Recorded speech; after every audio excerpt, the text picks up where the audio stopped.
उषा के 2 बेटे थे, ऋषभ और सुनील। ऋषभ उसका सौतेला बेटा था। उषा हमेशा ही अपने सगे बेटे सुनील को ज्यादा प्यार करती थी।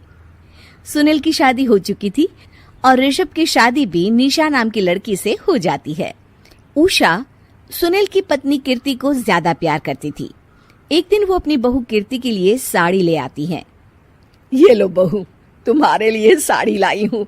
कल पड़ोस की शादी में जाना है ना, तुम यही पहन कर चलना। तभी वहाँ ऋषभ आ जाता है।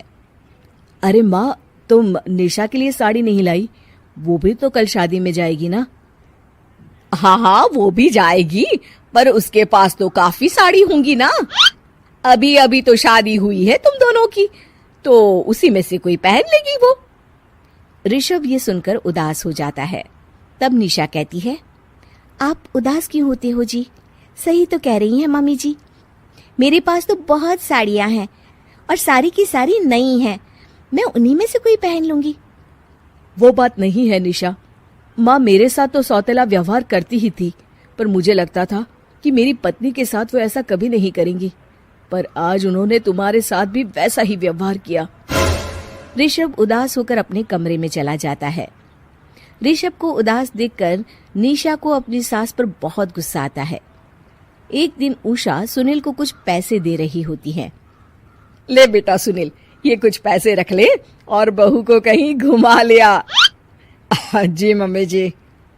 सुनील वहां से चला जाता है। मम्मी जी, आपने इन्हें तो कभी पैसे नहीं दिए।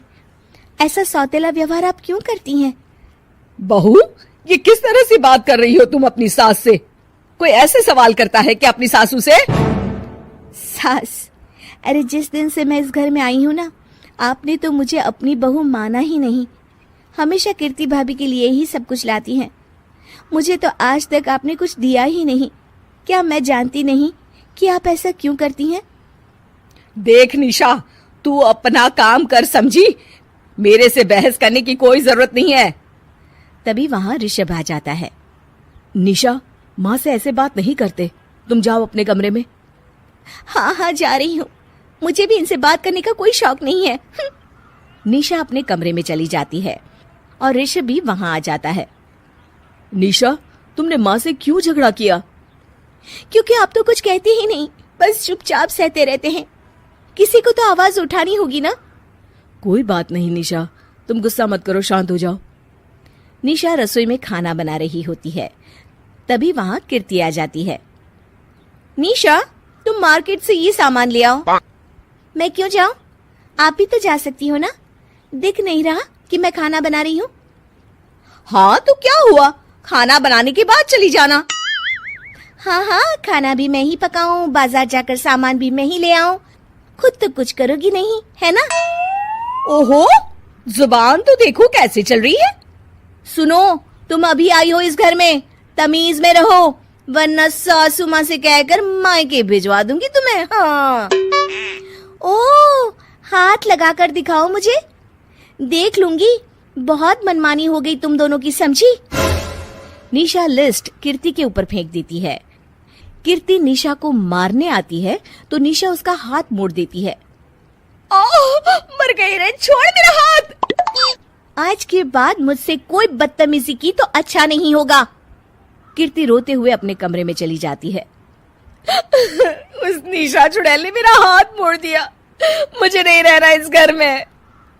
अरे कैसी बेकार की बातें कर रही हो। अरे निकालना ही है तो ऋषभ और निशा को निकालेंगे। नहीं, मुझे अलग घर चाहिए। कान खोलकर सुन लीजिए, हम दोनों इस घर से जल्द जाएंगे। आप नए घर का इंतजाम कीजिए बस। मैं इन दोनों के साथ ज्यादा नहीं रह सकती। हाँ, वैसे मैं भी कुछ दिनों से सोच रहा था। अच्छा हुआ तुमने कह दिया, मैं माँ को भी बता देता हूँ। माँ, वो क्या करेंगी तुम्हारे साथ जाकर? मैं चाहती हूँ कि तुम और मैं, बस हम दोनों ही कहीं शिफ्ट हो जाएं, इस सब झमेले से दूर। अरे पर माँ को यहाँ छोड़कर इस तरह से जाना ठीक नहीं रहेगा कीर्ति। वैसे वो तुम्हें कितना प्यार भी तो करती हैं। नाम का ख्याल रखती है, क्योंकि तुम सगे बेटे हो ना, इसलिए। तुम अगर सौतेले होते तो मेरे साथ भी ऐसे ही सलूक करती जैसे अभी तुम्हारे सौतेले भाई और उसकी पत्नी से करती है। अरे पर फिर भी फिर भी कुछ भी नहीं। देखो, या तो हम दोनों इस घर से कहीं दूर जाएंगे या फिर मैं अपने मायके चली जाऊंगी। हाँ, बता देती हूँ। अच्छा बाबा, अच्छा ठीक है। सुनील अपनी माँ से बात करने आता है। माँ, मैं सोच रहा हूँ कि कीर्ति के साथ अलग घर में शिफ्ट हो जाऊं। अरे वाह बेटा, ये तो बहुत अच्छा सोचा है तुमने। कब शिफ्ट होना है हमें? मैं भी पैकिंग कर लेती हूँ। अब नहीं माँ, मैं और कीर्ति ही जाएंगे बस। आप तो यहीं रहो, ये पुश्तैनी घर भी है ना आपका। अरे बेटा, तू तो मेरा सगा बेटा है, तू ही मेरे साथ ऐसा कर रहा है। मुझे अपने साथ ले जा बेटा।